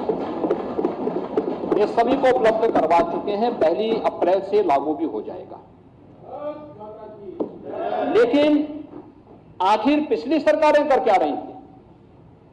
यहां 60 लाख से अधिक आवास ग्रामीण और शहरी क्षेत्र में उपलब्ध करवाए गए। पिक एंड चूज नहीं हुआ। गरीब गरीब है, हर जरूरतमंद को ये सुविधा मिलनी चाहिए। हमारे लिए सबका साथ और सबके विकास, प्रधानमंत्री जी का यह स्लोगन एक मंत्र के रूप में अंगीकार करते हुए हम लोगों ने हर जरूरतमंद को इन सुविधाओं के साथ जोड़ने का काम किया है। और अब सरकार इस बारे में भी कह रही है कि आगे भी विकास का ये मॉडल इसी रूप में आगे बढ़ेगा। हर जरूरतमंद को प्रदेश सरकार उसी रूप में आगे बढ़ाने का काम करे। जीरो पॉवर्टी के लक्ष्य को प्राप्त करने की दिशा में सरकार ने जो काम प्रारंभ किया है। हर जरूरतमंद को राशन कार्ड की सुविधा। याद करिए 2017 के पहले सबसे ज्यादा शिकायत आती थी राशन वितरण की। आज राशन वितरण की कोई समस्या नहीं, क्योंकि टेक्नोलॉजी का उपयोग किया गया है। आज प्रदेश के अंदर किसी भी स्तर पर गरीब को उसका हक प्राप्त हो रहा है। हम जब इसकी बात करते हैं, राजस्व से जुड़े हुए तमाम मामले आते हैं। पैमाइश का है, लैंड यूज का है, वरासत का है, नामांतरण का है। मुझे याद है 2017 के पहले 34 लाख मामले लंबित थे। हम लोगों ने राजस्व संहिता में व्यापक परिवर्तन किए और परिवर्तन करके इसको और आसान बनाया। और मुझे बताते हुए प्रसन्नता है कि महोदय पिछले 8.5 वर्ष के अंदर प्रदेश के अंदर राजस्व से संबंधित पैमाइश से, नामांतरण से, वरासत से जुड़े हुए जितने भी मामले थे, इन सब में 10 लाख नए मामले आए। लेकिन पिछले 34 लाख मामले जो थे, अगर न्यायालय में लंबित नहीं है, उन सभी का निस्तारण भी इस दौरान हमारी सरकार ने किया है। यानी 34 वर्षों के बोझ को सरकार ने 8-9 वर्षों के अंदर पूरा दूर किया है। एक कॉमन मैन को उसके माध्यम से हम लोगों ने राहत दी है। अब सरकार का फोकस, जब सबका साथ और सबके विकास की बात आती है, तो सरकार का फोकस तुष्टीकरण नहीं, एक कॉमन मैन की संतुष्टिकरण की तरफ होता है। और उसी संतुष्टिकरण के माध्यम से हम इस कार्य को आगे बढ़ाने का काम भी कर रहे हैं। और इसी का परिणाम है कि प्रदेश में बहुआयामी गरीबी से 6 करोड़ से अधिक लोगों को गरीबी रेखा से ऊपर उठाने में मदद प्राप्त हुई है। महोदय, प्रदेश के अंदर आज युवा उत्तर प्रदेश के रूप में उत्तर प्रदेश अपनी एक पहचान बना रहा है। हम देख सकते हैं देश के अंदर आबादी का सबसे बड़ा भाग हमारे पास, सबसे बड़ा भाग यूपी के पास है। और हमें बताते हुए गौरव की अनुभूति होती है कि हमारी युवा ऊर्जा प्रतिभा संपन्न है। किसी भी सेक्टर में यूपी के नौजवानों को अवसर मिला, उसने अपनी प्रतिभा का छाप छोड़ा है। देश और दुनिया के अंदर आज वो अपनी पहचान मजबूती के साथ आगे बढ़ा रहा है। तमाम बड़ी बड़ी कंपनियों में सीईओ के रूप में अपनी धमक को दिखा रहा है। हर एक सेक्टर में उसने अपनी एक पहचान बनाई है। और उस पहचान को आगे बढ़ाने के लिए आज उत्तर प्रदेश के युवाओं के लिए, उत्तर प्रदेश में यानी 56 से 60% वर्कफोर्स है हमारे यहाँ यूथ की। ये कार्य कामकाजी है और उसको शिक्षा के साथ, कौशल विकास और तकनीक के साथ जोड़ने की कार्रवाई हो रही है। और इसके लिए artificial intelligence, digital technology, defence manufacturing, semiconductor और डाटा साइंस जैसे सेक्टर में भी हम लोगों ने तेजी के साथ इस कार्यक्रम को आगे बढ़ाने का काम किया है। हम सब आभारी हैं आदरणीय प्रधानमंत्री जी के, जिन्होंने कोविड कालखंड में 2020 में देश को एक नई राष्ट्रीय शिक्षा नीति दी है। ये राष्ट्रीय शिक्षा नीति परंपरागत अध्ययन के साथ साथ स्किल डेवलपमेंट पर ध्यान दे रही है और स्किल डेवलपमेंट को उसका पार्ट बना रही है। और प्रदेश के अंदर हम लोगों ने इसी को ध्यान में रख करके आज अपने कार्यक्रम को आगे बढ़ाया है। और मुझे बताते हुए प्रसन्नता है कि जब हम इस बार के बजट में आपने देखा होगा, ये जितने भी इमर्जिंग टेक्नोलॉजी है, इसमें प्रदेश सरकार ने उस पर अपनी कार्रवाई को तेजी के साथ आगे बढ़ाया है। आपने देखा होगा, डाटा आज की सबसे बड़ी ताकत बन चुकी है। स्टेट डाटा अथॉरिटी के गठन की कार्रवाई हम लोगों ने बजट में उसका प्रावधान किया है। एआई आज देश का इमर्जिंग सेक्टर है, जिसमें आज मैंने बताया कि 5 दिवसीय एआई इंपैक्ट समिट दिल्ली में आदरणीय प्रधानमंत्री जी के द्वारा आज उद्घाटन किया गया है। और दुनिया भर के राष्ट्राध्यक्ष इस कार्यक्रम में आज दिल्ली में सहभागी कर रहे हैं। यानी इस सेक्टर में कार्य करने की जो सबसे पहली आवश्यकता है वह डाटा सेंटर क्लस्टर की, और डाटा सेंटर क्लस्टर के लिए भी हमने इस बजट में व्यवस्था की है। इसके साथ ही प्रदेश के अंदर इससे जुड़े हुए सेक्टर में हमारी वोकेशनल एजुकेशन हो, टेक्निकल एजुकेशन हो, माध्यमिक शिक्षा के स्तर पर भी हम लोगों ने एआई का बेहतर उपयोग करने के लिए बजट में इस बार प्रावधान किया है। टाटा टेक्नोलॉजीज और सैमसंग के साथ भी हम लोगों ने इस दिशा में कार्य प्रारंभ किया है, तेजी के साथ कार्य प्रारंभ किया है। और प्रदेश के युवाओं के लिए हर युवा उद्यमी बन सके, हर वर्ष 1 लाख युवा उद्यमी बनाने की कार्रवाई सीएम युवा उद्यमी स्कीम के अंतर्गत हम कर रहे हैं, जिसमें मार्जिन मनी के साथ साथ प्रदेश के अंदर उन युवाओं के लिए हम लोगों ने आज के दिन पर गारंटी मुक्त और ब्याज मुक्त उनको लोन देने की व्यवस्था की है। एमएसएमई और ओडीओपी जैसे कार्यक्रम आज इस दिशा में तेजी के साथ आगे बढ़ा रहे हैं। तो यूपी का नौजवान डिजिटली सक्षम बन सकें, इसके लिए स्वामी विवेकानंद युवा सशक्तिकरण योजना के अंतर्गत टैबलेट की स्कीम भी प्रदेश के अंदर युवाओं के लिए तेजी के साथ आगे बढ़ी है। महोदय, tourism, hospitality and defence manufacturing में उत्तर प्रदेश ने जो अपनी मजबूत उपस्थिति प्रस्तुत की है, इसके साथ ही प्रदेश के अंदर यानी यूपी आज विभिन्न क्षेत्रों में मैंने यहाँ पर पहले बताया है, ऑटोमेशन का है, डाटा आधारित निर्णय एक साथ आगे बढ़ाने के लिए AI, robotics, advance computing, semiconductor, drone, cyber और इलेक्ट्रिक व्हीकल जैसे मजबूत क्षेत्रों में आपने देखा होगा अभी उत्तर प्रदेश में इलेक्ट्रिक व्हीकल मैन्युफैक्चरिंग की पहली यूनिट यहीं लखनऊ में स्थापित हुई है। और ऐसे ही ढेर सारे प्रस्ताव अब यूपी के अंदर आ रहे हैं। अब उत्तर प्रदेश की अपनी एक पहचान बन रही है, स्किल इंडिया के माध्यम से, स्टार्टअप इंडिया के माध्यम से, स्टैंड अप इंडिया के माध्यम से आज उत्तर प्रदेश का युवा तेजी के साथ अपनी एक नई धमक और एक नई पहचान बना रहा है। 20,000 से अधिक स्टार्टअप आज के दिन पे यूपी के अंदर है, 76 इंक्यूबेटर्स हैं, 7 सेंटर ऑफ एक्सीलेंस हैं, 8 यूनिकॉर्न आज प्रदेश की युवा नेतृत्व और इनोवेशन की ताकत प्रदेश के अंदर, देश के अंदर दिखा रहा है। और परिणाम है कि जब युवा स्वावलंबन की ओर अग्रसर होता है, आत्मनिर्भर होता है, तो बेरोजगारी की दर अपने आप ही कम होती है। 2017 के पहले जो प्रदेश के अंदर 19% से अधिक बेरोजगारी दर थी, आज वो घटकर 2.24% तक पहुंची है। खेल इंफ्रास्ट्रक्चर का विकास तेजी के साथ हुआ है, गांव हो या शहर। हम लोगों ने खेल इंफ्रास्ट्रक्चर का विकास किया, हर गांव में खेल का मैदान, हर ब्लॉक स्तर पर मिनी स्टेडियम, हर जनपद में स्टेडियम का निर्माण, मेजर ध्यानचंद जी के नाम पे मेरठ में प्रदेश की पहली स्पोर्ट्स यूनिवर्सिटी। और इस बार बजट में एक नया चीज हम लोगों ने घोषित किया है कि हर डिविजनल हेडक्वार्टर पर हम लोग एक स्पोर्ट्स कॉलेज बनाएंगे और स्पोर्ट्स कॉलेज को सेंटर ऑफ किसी एक गेम के लिए सेंटर ऑफ एक्सीलेंस के रूप में हम विकसित करेंगे, जिससे खेल के क्षेत्र में भी हमारा युवा अपना कैरियर बना सके। 500 से अधिक युवाओं को जिन्होंने ओलंपिक में, एशियाड में, कॉमनवेल्थ में मेडल प्राप्त किए हैं, अब तक हम सरकारी नौकरी उपलब्ध करवा चुके हैं यूपी के अंदर। और 2030 के कॉमनवेल्थ गेम्स अहमदाबाद के लिए और 2036 के ओलंपिक के लिए हम लोगों ने सेंटर ऑफ एक्सीलेंस को विकसित करने की कार्रवाई को भी तेजी के साथ सरकार ने आगे बढ़ाया है। ये उत्तर प्रदेश के अंदर स्पोर्ट्स के सेक्टर में भी उत्तर प्रदेश तेजी के साथ अपनी उपस्थिति दर्ज किया है और उत्तर प्रदेश की यह पहचान उत्तर प्रदेश को आगे बढ़ा रही है। महोदय, आज इलेक्ट्रिक व्हीकल के बाजार में उत्तर प्रदेश की एक मजबूत धमक हुई है।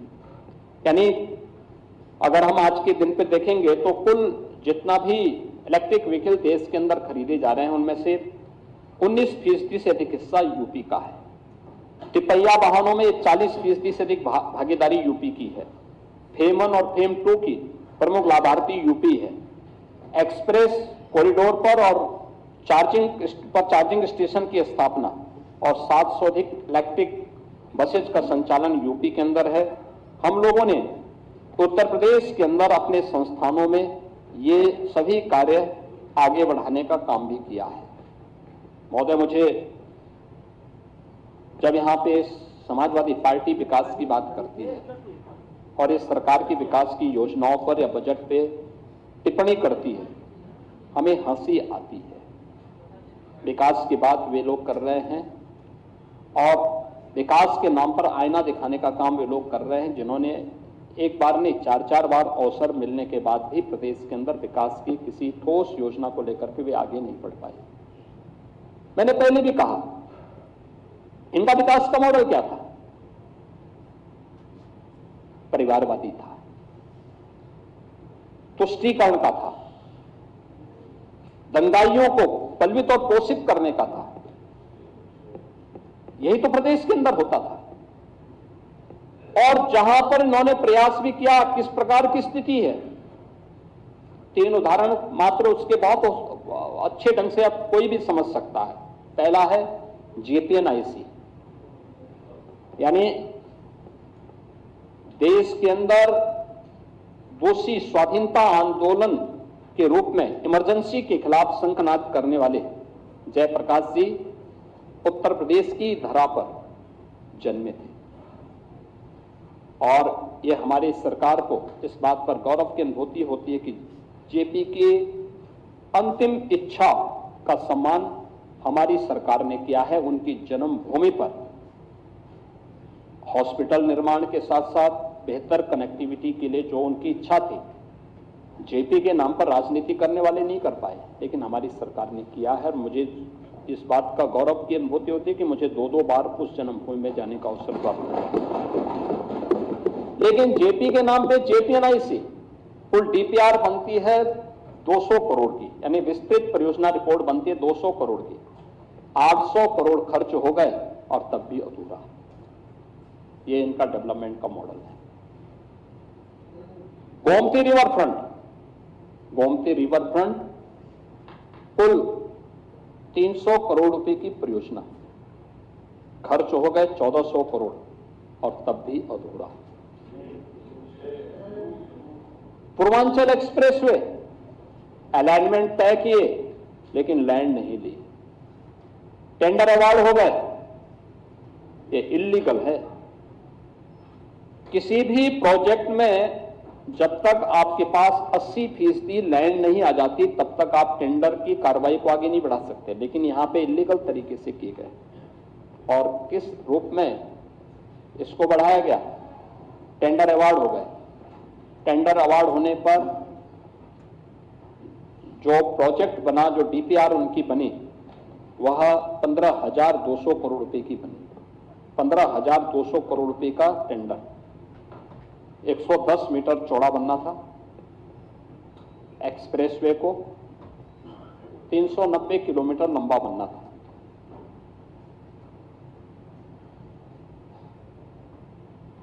जब उत्तर प्रदेश के अंदर एनडीए की बीजेपी नेतृत्व की सरकार बनी, मैंने मई में इसका रिव्यू किया कि क्या प्रोग्रेस है। मार्च में हम लोग सरकार बनाए थे, मई के अंदर मैंने पूछा, मैंने कहा भी प्रोग्रेस क्या है?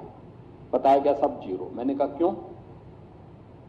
क्योंकि हमारा मानना था कि कोई भी प्रोजेक्ट किसी भी सरकार ने प्रारंभ किया हो बंद नहीं होना चाहिए, बशर्ते उसमें कोई भ्रष्टाचार न हो। अगर प्रदेश के विकास में है तो हमें पार्टी लाइन से और उससे ऊपर उठ के सोचना होगा। लेकिन इस प्रोजेक्ट में जब मैंने देखा प्रोग्रेस जीरो है तो मैंने इसकी जांच, मैंने कहा भी क्यों नहीं काम हो रहा है? मुझे बताया गया कि साहब लैंड ही नहीं है। तो मैंने कहा लैंड नहीं है तो फिर ये टेंडर कैसे हो गए? इल्लीगल। हमने उसको कैंसिल करवाया। लैंड के अलाइनमेंट के थोड़ा चेंज करते हुए हम लोगों ने कहा कि भाई लैंड एक्वायर किया जाए। लैंड एक्वायर किया गया। हमने कहा 110 मीटर के बजाय 120 मीटर चौड़ा इसको करिए, क्योंकि प्रधानमंत्री जी के बुलेट ट्रेन के तर्ज पर अगर हम दिल्ली से वाराणसी तक बुलेट ट्रेन के लिए भी कुछ लैंड की व्यवस्था इसके साथ कर सकेंगे तो बेहतर होगा। और हम लोगों ने इसलिए 120 मीटर चौड़ा उसको रखा। हम लोगों ने लगभग 2 वर्ष हमें लगे, यानी 17 से अब 1.5 साल के आसपास लगे हम लोगों को लैंड एक्वायर करने में, लैंड खरीदने में। हम लोगों ने जब 19 में इसका टेंडर किया पहले, तो ठीक 15,200 करोड़ ही आया, तो मुझे शक हुआ।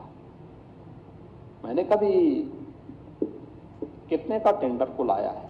कहा साहब 15,200 करोड़ का। मैंने कहा पहले, कहा 15,200 करोड़। तो मैंने कहा 15,200 करोड़, 15,200 करोड़ क्या मतलब है इसका? और मैंने कहा ये सभी वही पार्टियां आई हैं जो पहले थी। उन्होंने कहा सर। मैंने कहा इसको निरस्त करो और मुझे बताओ कि पहले बताओ कि क्या ये टेक्निकल और फाइनेंशियल बिड एक साथ मंगाई गई? कहाँ सर? मैंने कहा इसको अलग अलग एक साथ अलग अलग मंगाई गई तो गलत है, एक साथ मंगाओ, रिलैक्स करो। इस बार जब टेंडर होता है एक साथ, जब टेक्निकल और फाइनेंशियल बिड मंगाई जाती है तो टेंडर कुल हुआ, देखिए 110 मीटर चौड़ा उस एक्सप्रेस वे पर समाजवादी पार्टी 3 वर्ष पहले जो पैसा खर्च करना चाहती थी, वह खर्च करना चाहती थी 15,200 करोड़।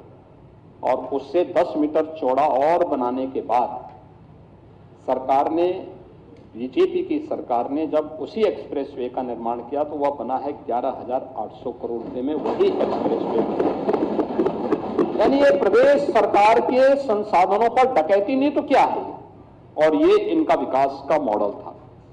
और इसीलिए मैं कह सकता हूं कि समाजवादी पार्टी जेपी और लोहिया के सपनों पर पूरी तरह कुठाराघात की है। इनके द्वारा जो जेपी और लोहिया का संकल्प था संपत्ति और संतति से दूर रहने के, इन्होंने ठीक उसके विपरीत आचरण किया।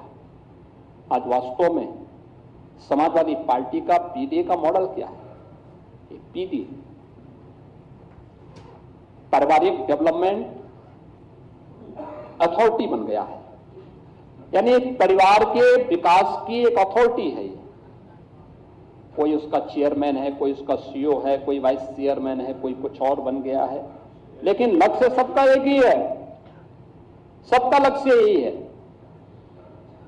नाम कुछ भी कहें लेकिन काम वही है, और प्रदेश को उसी अराजकता की ओर ले जाना, उसी गुंडागर्दी की तरफ ले जाना। इन्होंने वही सब काम उत्तर प्रदेश के अंदर किया है, और मुझे लगता है कि आज समाजवादी पार्टी जिस तेजी के साथ प्रदेश के अंदर इन लोगों ने उस कालखंड में, अपनी सरकार के कालखंड में अव्यवस्था अराजकता फैलाई, इसने यूपी के नौजवानों के सामने पहचान का संकट खड़ा किया। यूपी की बहन और बेटियों के सामने सुरक्षा का संकट खड़ा किया। अन्नदाता किसान को आत्महत्या करने के लिए मजबूर किया। व्यापारी और उद्यमियों को प्रदेश छोड़ने के लिए मजबूर किया। जो मैं फार्मा सेक्टर से जुड़े हुए एक बड़े उद्यमी की चर्चा कर रहा था, इसीलिए मैं कर रहा था क्योंकि उस व्यक्ति की आंखों में आंसू थे और कह रहा था, साहब आज मुझे लगता है कि हर सांझ के बाद एक सवेरा होता है उत्तर प्रदेश के अंदर। आज विकास को जब मैं देख रहा हूं तो मुझे ये सवेरा दिखाई देता है। लेकिन ये अराजकता समाजवादी पार्टी ने 2006 से जो प्रारंभ किया वो आज भी प्रदेश के अंदर देखने को मिल रहा है। आज प्रदेश के अंदर बेहतरीन कनेक्टिविटी है, जल थल नभ यूपी के अंदर आज देखने को मिलती है। आज आप देख सकते हैं एक्सप्रेसवे का जो संजाल यूपी के अंदर है, पहले 1.5 एक्सप्रेसवे, आज उत्तर प्रदेश देश के एक्सप्रेसवे का 55% एक्सप्रेसवे पे उत्तर प्रदेश का अधिकार है। देश का सबसे बड़ा रेल नेटवर्क हमारे पास है, और अभी तो देश की पहली, यानी देश उत्तर भारत का पहला सेमीकंडक्टर फेम यूनिट का आधारशिला आदरणीय प्रधानमंत्री जी 21 फरवरी को गौतम बुद्ध नगर जनपद में रखने जा रहे हैं, और देश की पहली रैपिड रेल का उद्घाटन भी आदरणीय प्रधानमंत्री जी 22 फरवरी को करने जा रहे हैं। यानी अब यूपी उस पहचान को किस रूप में आगे बढ़ा रहा है। याद करिए ना, 17 के पहले मेरठ से दिल्ली की दूरी तय होती थी, कितना समय लगता था? 3 घंटे। आज 12 लेन 5 से 6 घंटे लगते थे। जाम नदी बन चुकी थी और उसमें भी सुरक्षा नहीं। राह चलते हुए कोई व्यक्ति चाय पीने के लिए गया और उस शिखंजी की किसी दुकान में बैठा, पता लगा गाड़ी गायब हो गई। बैल गाड़ी गई या कोई भैंसा गाड़ी गई तो पता लगा कि वो पीछे वाला ही बच जाता था, बाकी भैंस या बैल गायब हो जाता था, भैंसा या गायब हो जाता था। ये तो इनकी पहचान थी उस समय की। लेकिन आज यूपी में सुरक्षा का बेहतरीन वातावरण है और हर व्यक्ति उस दिशा में आगे बढ़ा है। अब यूपी के अंदर 12 लेन का हाईवे दिल्ली मेरठ के बीच, और यह दूरी मात्र 45 मिनट में आप तय कर सकते हैं। रैपिड रेल बनने के बाद यह दूरी मात्र 45 मिनट में आपको देखने को मिल सकती है। अब यूपी में 22 एक्सप्रेसवे का एक बेहतरीन नेटवर्क है, यानी 7 क्रियाशील हो चुकी हैं, 5 हमारे निर्माणाधीन हैं और 10 पर हम लोग अभी कार्य कर रहे हैं। दोनों डबल इंजन की सरकारें इसमें कार्य कर रही हैं। मेट्रो 6 पे हमारी चल रही है और एक मेट्रो का संचालन आपके मेरठ में भी आदरणीय प्रधानमंत्री जी के कर कमलों से ये 22 फरवरी को होने जा रहा है। Eastern and western dedicated freight corridor का जंक्शन भी उत्तर प्रदेश के अंदर आज आप देखने को मिलता है। इनलैंड वाटरवे वाराणसी से हल्दिया के बीच में आज ये है, और लॉजिस्टिक का भी एक बेहतरीन केंद्र बनकर के यूपी उभरा है।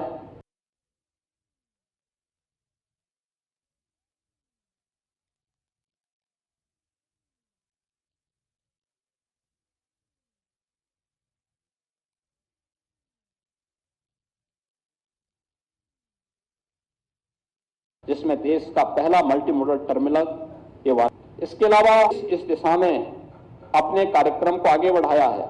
आज प्रदेश के अंदर एयर कनेक्टिविटी की बेहतर स्थिति है। प्रदेश के अंदर एयर कनेक्टिविटी के लिए अब हम लोगों ने प्रदेश के अंदर, यानी जब हम लोग आए थे तो 2 एयरपोर्ट संचालित थे, 2 आंशिक रूप से संचालित हो पाते थे। आज प्रदेश के अंदर 16 डोमेस्टिक और 4 इंटरनेशनल एयरपोर्ट पूरी तरह फंक्शनल है। प्रदेश के अंदर 5वां इंटरनेशनल एयरपोर्ट जेवर में बनकर के तैयार है और इसी महीने हमारा प्रयास होगा कि आदरणीय प्रधानमंत्री जी के कर कमलों से हम इस कार्य को आगे बढ़ाएंगे।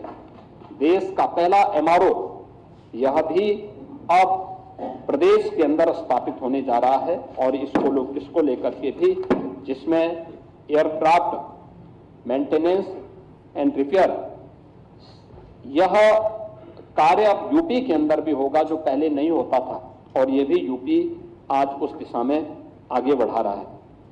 आज प्रदेश के अंदर शिक्षा की स्थिति बेहतर हुई है। बहुत सारे ऐसे मॉडल यूपी ने प्रस्तुत किए हैं, जैसे ऑपरेशन कायाकल्प बेसिक शिक्षा में आज स्कूल की स्थिति बेहतर हुई है। अटल आवासीय विद्यालय निराश्रित यानी श्रमिकों के बच्चों के लिए और निराश्रित बच्चों के लिए वर्ल्ड क्लास इंफ्रास्ट्रक्चर के साथ स्कूल की सुविधा हो, या आज वहां पर देखने को मिल सकता है।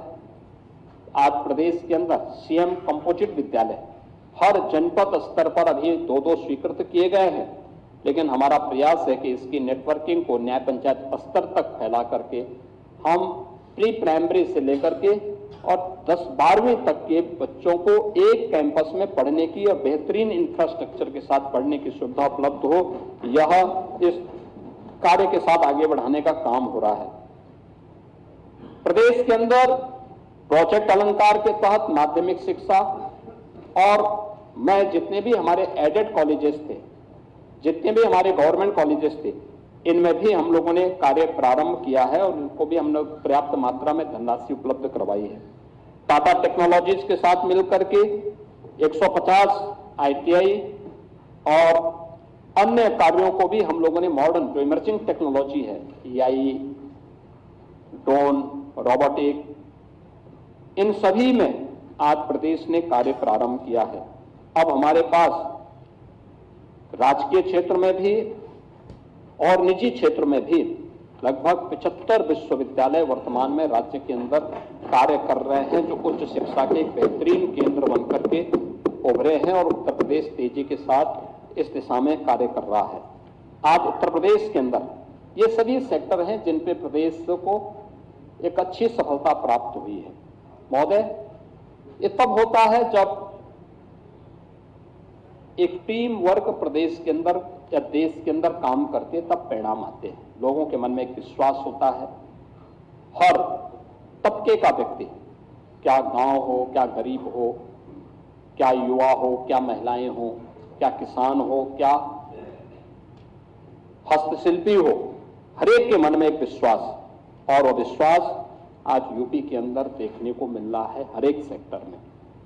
आज उत्तर प्रदेश के अंदर कानून का राज है, अपराधी भयभीत है, गरीब को सम्मान है, किसान खुशहाल है, महिलाओं को सुरक्षा की गारंटी है, युवाओं को आगे बढ़ने के लिए एक बेहतरीन अवसर है, हर गांव में बिजली है, हर हृदय में गर्व है, और मैं कह सकता हूं कि यूपी आज फिर से राम राज्य की आधार भूमि के रूप में अपने आप को एक नई पहचान के साथ आगे बढ़ा है। जन कल्याण, रोजगार सृजन, निवेश विस्तार के साथ ही सामाजिक सुरक्षा के माध्यम से आज उत्तर प्रदेश एक सशक्त, सुरक्षित और समृद्ध प्रदेश के रूप में अपनी एक नई पहचान को बनाया है। हमारा लक्ष्य है 2029-30 में आदरणीय प्रधानमंत्री जी के विजन के अनुरूप उत्तर प्रदेश को $1 ट्रिलियन की इकोनॉमी के रूप में स्थापित करना, और उस दिशा में हम लोगों ने अपना बजट भी सदन में प्रस्तुत किया है। बजट के बारे में समाजवादी पार्टी अच्छा नहीं बोल पाई, क्योंकि बोलने उनके लिए अच्छा करने के लिए समय नहीं है। अच्छा किया नहीं तो अच्छा बोल भी नहीं सकते, तो उनके पास समय नहीं है, ना बोलना चाहते हैं। लेकिन प्रदेश सरकार ने पूरी मजबूती के साथ डबल इंजन सरकार का लाभ लेते हुए प्रदेश के अंदर आदरणीय प्रधानमंत्री जी के विजन को प्रभावी ढंग से आगे बढ़ाने का काम किया है। इस दिशा में प्रदेश सरकार पूरी प्रतिबद्धता के साथ कार्य करेगी। और बहुत सारे सेक्टर हैं जिसमें ये लोग गुमराह करने का काम कर रहे हैं, और मैं खासतौर पर इस बारे में कहना चाहूंगा कि संवैधानिक संस्थाओं के प्रति किस प्रकार का भाव इन लोगों का रहता है, ये मैं देख करके भौचक रहता हूं। मैं देख रहा था समाजवादी पार्टी के नेताओं का बयान, और उनके उसको एक तो जातीय संघर्षों को बढ़ावा देना, आपस में लड़ाना, जैसा कि इन्होंने अपने एजेंडे का एक हिस्सा बना दिया है। समाज में जाति विस्मरण करना, आपस में लड़ाना, आस्था का अपमान करना, गुंडागिर्दी और अराजकता को बढ़ावा देना, ये सब तो कर ही रहे हैं। लेकिन इन सब के साथ ही अब संवैधानिक जो हमारे संवैधानिक मूल्य हैं उन पर भी प्रहार करने में नहीं चूकते। अभी आपने देखा होगा वर्तमान में प्रदेश में एसआईआर की कार्रवाई चल रही है। यह भारत निर्वाचन आयोग के द्वारा संपादित होता है। इसमें सरकारों की कोई भूमिका नहीं होती। भारत निर्वाचन आयोग जिस प्रकार की गाइडलाइन जारी करता है, सरकारें नहीं बल्कि तंत्र उसमें उसका अनुपालन करता है। यह सरकार का पार्ट नहीं होता। लेकिन भारत निर्वाचन आयोग एसआईआर की कार्रवाई में ईएसडी में एब्सेंट, डेथ एंड शिफ्टिंग 2,88,00,000 से अधिक लोग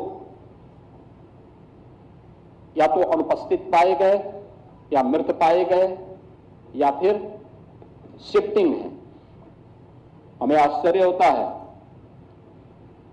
कि समाजवादी पार्टी का ये वोट, समाजवादी पार्टी इसको जबरदस्ती अपना वोट बैंक बना करके इनके नाम पे फर्जी पोलिंग करती थी, और इसीलिए चिल्ला रही है कि फॉर्म 7 के नाम पर फर्जी काम हो रहा है।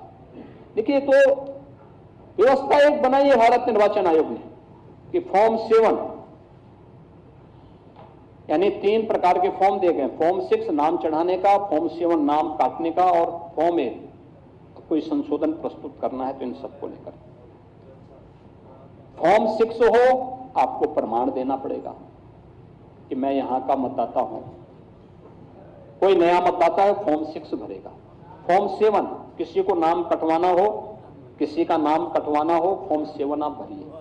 लेकिन अगर कोई व्यक्ति फॉर्म 7 भर रहा है तो जिसके नाम का भरा जा रहा है वह व्यक्ति, उसके लिए अगर वह व्यक्ति फिजिकली प्रेजेंट हो जाता है तो ये अपने आप फॉर्म कट जाता है। मैं नहीं समझ पा रहा हूं कि इसमें चिल्लाहट की कौन सी बात है और आरोप प्रत्यारोप की कौन सी बात है। और जिस तरीके से इनके पदाधिकारी और इनके कार्यकर्ता बीएलओज के साथ में इस पूरी प्रक्रिया के साथ जुड़े हुए लोगों के साथ दुर्व्यवहार कर रहे हैं, मारपीट कर रहे हैं, ये शोभा नहीं देता है। संवैधानिक संस्थाओं की अवहेलना है, उनका मजाक है, उनका अपमान है। और मुझे लगता है कि अगर हम भारत के संविधान की शपथ खाते हैं तो संवैधानिक संस्थाओं के प्रति सम्मान का भाव भी हमारे मन में होना चाहिए। उनको हम पूरा सम्मान दें, हर प्रकार से आदर का भाव उनके प्रति रखें। लेकिन ये नहीं हो सकता है कि अपने अनुरूप हम संवैधानिक संस्थाओं की परिभाषा करें और उनको गढ़ने का काम करें। ये कतई और किसी भी स्थिति में स्वीकार्य नहीं हो सकता है। और इसीलिए मैं समाजवादी पार्टी से कहूंगा, क्योंकि यहां पे विधान परिषद में मुख्य प्रतिपक्षी पार्टी के नाते उनको कम से कम कांग्रेस से सबक सीखना चाहिए। विधान परिषद तो कांग्रेस विहीन हो गया है। अगर आपको भी यहां पर या विधानसभा में समाजवादी पार्टी विहीन बनना है तो फिर इस प्रकार के अनर्गल प्रलाप करिए। महापुरुषों का अपमान करने की जो प्रवृत्ति है संविधान पर उंगली उठा करके, इसको करिए। अन्यथा मेरा आप सबसे विनम्र आग्रह होगा कि कोई भी इस प्रकार का आचरण न करें जो समाज में विद्वेष की स्थिति पैदा करता हो।